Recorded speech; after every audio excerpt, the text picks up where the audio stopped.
Some of you know Breaking Ground from our grant programs here at the University of Maryland, Baltimore County.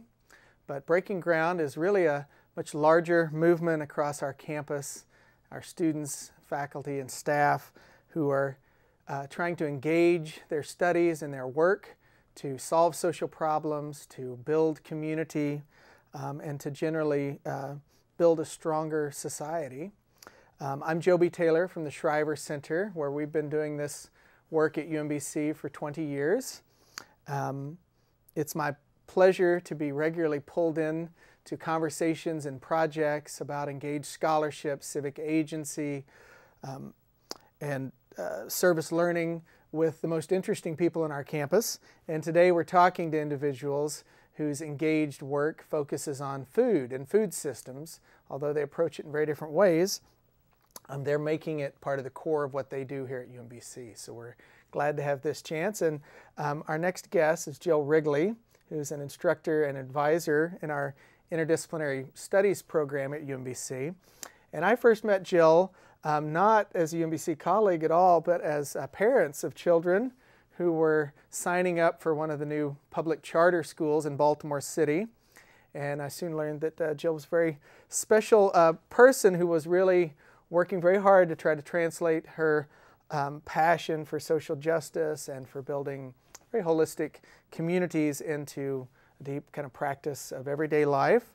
And at that moment, when we were working on that charter school together, I learned that you were very deeply engaged in the efforts across the city to bring healthy, tasty, locally grown food to our children in Baltimore City public schools. So I think that's a good starting place.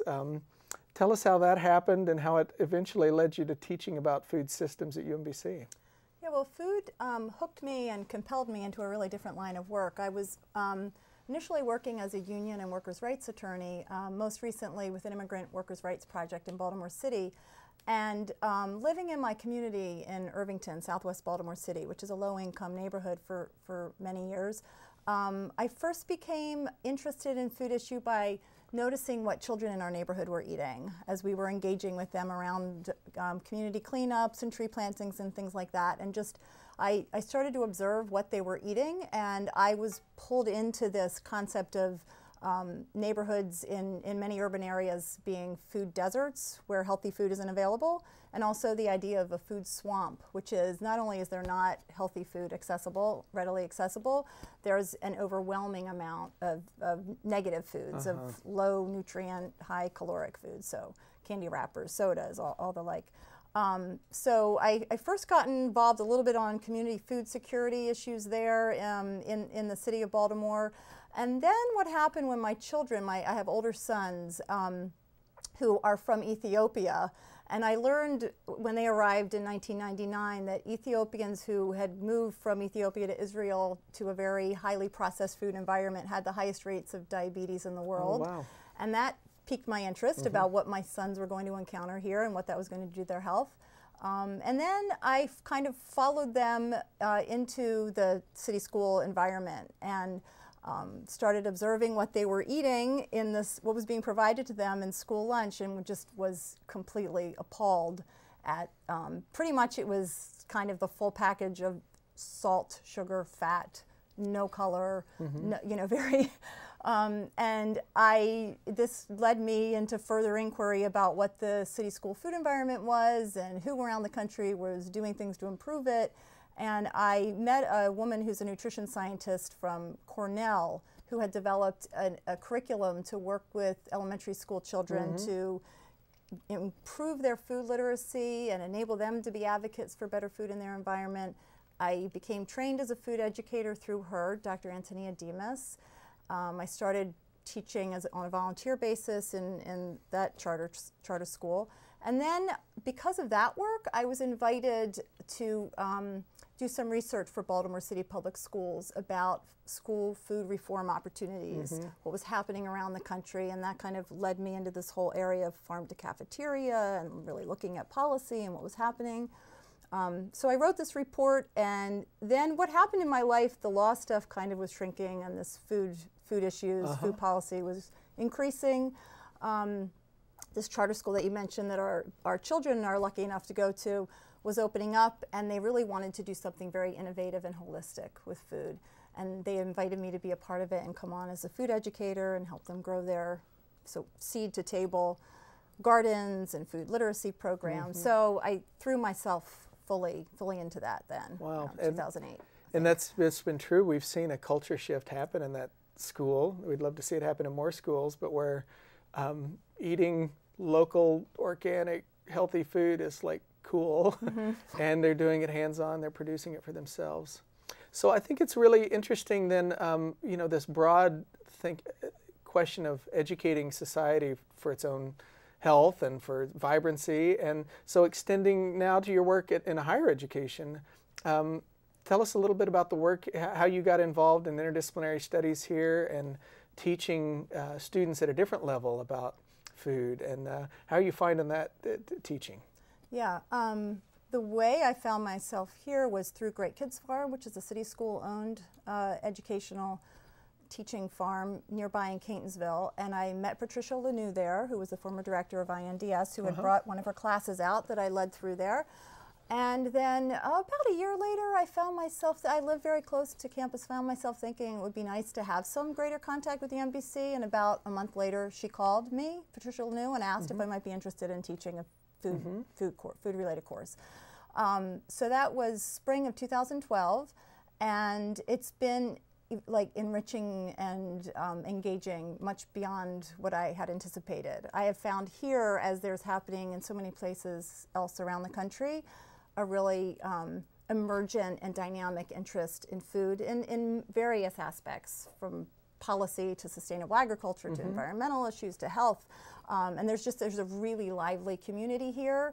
So it was a really nice place for me to come and take this experience and interest to a different place. And it seems like it's really broken down the classroom walls very quickly here in terms of on-campus food-related projects and organizing, and off-campus work that you're involved in, and I think BreakingGround has helped facilitate some of that as well. So tell us a little bit about how it's you're teaching in the classroom, but it's kind of expanding beyond that. Yeah, I mean, BreakingGround came at such a perfect time from my perspective, because I was feeling increasingly the interest to connect up students here with what's happening in Baltimore City and the region and the nation, and then at the same time there was a really lovely and excited and engaged group of students who wanted to take on this issue more, and BreakingGround became a really wonderful vehicle for me personally to bring it into my class, to my seminar, and convert my seminar into more of a project learning and service learning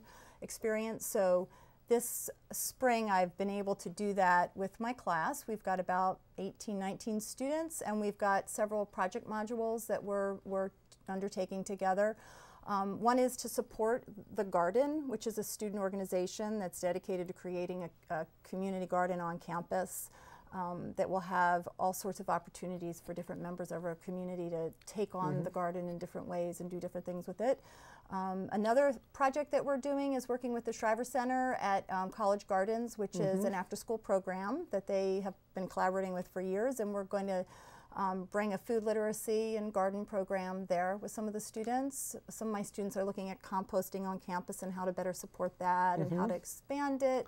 Other students are looking at creating some fruit trees and fruit bushes and a little mini orchard on campus. And there's something else we're doing. We've got a number of different things happening. And I'm very happy to see, too, these students really want to take these issues and work with these, not just to bring greater community and change the UMBC campus, but also to connect up with the larger community. Yeah, I think so. There's a lot of opportunity. Look out just a little bit. Where do you think this is, what's the potential for this movement that's kind of food related, and certainly there's food specific needs here, but it seems like a broader social movement about healthy communities and vibrant cities. So where do you think this is heading? What's the potential? I think there's tremendous potential, and I almost don't want to get it too far out in terms of how we imagine it. I like this concept that Olivier de Schutter, who's the UN Special Rapporteur on the human right to food, has talked about the agnosticism of social experimentation.